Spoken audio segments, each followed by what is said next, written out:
On va, passer à l'euro-dollar. L'euro-dollar et là aussi, la géopolitique, prend le pas, mais attention, on le disait, au revirement de Trump et à la décision de la Cour suprême. Alors, je dirais même non pas à la décision de la Cour suprême, mais aux décisions de la Cour suprême, parce qu'il va y en avoir deux. Donc, elle va statuer sur le cas de Lisa Cook, donc des membres de la Fed, et sur les droits de douane actuels. Alors, on va en parler là juste après. Alors, d'abord, une petite récapitulation de la semaine dernière. On avait un appétit au risque qui était resté globalement positif, donc qui vient voilà, d'être un petit peu atteint dès ce début de semaine. Alors malgré les craintes renouvelées donc sur l'indépendance de la Fed. On a Powell, je vous rappelle, qui est attaqué par les procureurs fédéraux à propos du ravalement de 2,5 milliards de dollars pour les immeubles de la Fed, et on a 11 banquiers centraux qui ont essayé de le supporter. Ils ont signé la semaine dernière une déclaration de solidarité envers M. Powell. Alors, d'après le secrétaire au Trésor, Scott Bessent, on devrait savoir avant Davos, avant Davos, ça y est, ça commence, qui sera candidat pour remplacer M. Powell en tant que président, puisque je vous rappelle qu'il a son mandat en tant que président qui se termine en mai prochain. Alors, Jérôme Powell, il peut aussi rester théoriquement à la Réserve fédérale jusqu'en janvier 2028, puisque en tant que membre du directoire. Alors, il pourrait aussi être à nouveau président de la Fed s'il était renommé, confirmé par le président des États-Unis, mais ça, et le Sénat, confirmé par le Sénat, ça on n'y croit pas trop. Alors voilà, il y a cet événement, mais en fait indirectement les accusations de fraude sur ces prêts immobiliers de Madame Lisa Cook, un membre du directoire de la Fed, la Cour suprême va statuer sur son cas mercredi. Alors indirectement, ça va jouer sur la capacité de Donald Trump de virer les membres de la Fed sans cause, puisque en fait c'est ce qui est marqué dans les textes. Il peut virer un membre de la Fed pour cause.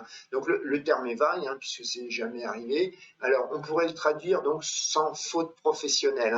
Alors voilà, évidemment, si ça arrive, si le pouvoir de Donald Trump est invalidé par la Cour suprême, ça veut dire que ça va jouer sur la limitation qu'a Donald Trump sur les autres membres de la Fed dans l'avenir. Alors, n'oublions pas aussi que la Fed va statuer sur les droits de douane actuellement en cours, qu'il a appliqué en invoquant l'urgence de sécurité nationale pour bypasser le Congrès. Et donc, en fait, le fait comment dire qu'il y a une urgence pour la sécurité nationale, c'est le sujet dont va débattre la Cour suprême. Et donc, finalement, quand on réfléchit bien, ça a aussi un impact direct sur les droits de douane qu'il veut imposer en représailles donc, concernant l'acquisition du Groenland, puisqu'ils seraient de facto illégaux eux aussi, donc mort-nés. Ça veut dire quoi? Ça veut dire que si jamais la Cour suprême statuait en défaveur de Donald Trump, le revirement des marchés pourrait être assez violent. Alors, ne pas oublier que même si jamais ils sont invalidés, donc l'administration américaine devrait rembourser tous les droits de douane indûment collectés avec des intérêts. Mais en fait, ça ne veut pas dire qu'à long terme, Donald Trump ne pourrait pas réappliquer ses droits de douane, puisque à ce moment-là, il serait obligé de passer par le Congrès. Pour l'instant, le Congrès, avant novembre, avant les midterms, il est toujours en sa faveur. Donc ça pourrait quand même revenir. Donc je dirais, l'euphorie pourrait être après de court terme.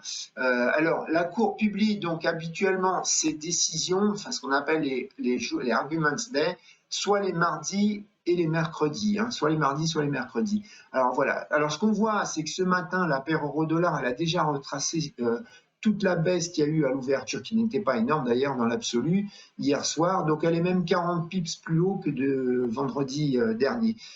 Alors n'oublions pas aussi dans l'histoire la zone euro, on va avoir les premières estimations des indices des directeurs d'achat dans le secteur manufacturier et dans les services, ça sera vendredi.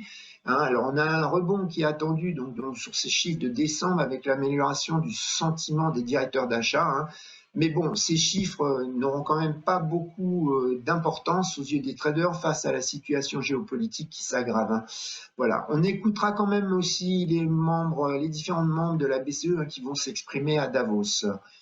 Alors, si on regarde côté analyse technique, donc après une hausse initiale, le lundi dernier, hein, la paire a ensuite donc baissé continuellement, donc un peu plus de 50 pips, hein, la semaine dernière, et elle a traversé carrément les moyennes mobiles 100 et 200 jours. Alors comme support, on a 1,1485, hein, c'est un plus bas de fin novembre, hein, c'est un niveau qui avait servi de résistance en février 2022 et aussi lors du Covid en mars 2020, c'était le plus haut, hein, juste après la découverte du Covid et surtout après la baisse très forte des taux directeurs de la Fed, hein. Alors, 1,1065 en dessous, hein, bah, c'est le plus bas de mai 2025. Côté résistance, on a le plus haut de la semaine dernière, hein, qui était un 16,98, donc ça fait une résistance à 1,17, hein. Et on a encore au-dessus un 18,07, un 18,30, hein, c'est le plus haut du 24 décembre dernier, hein.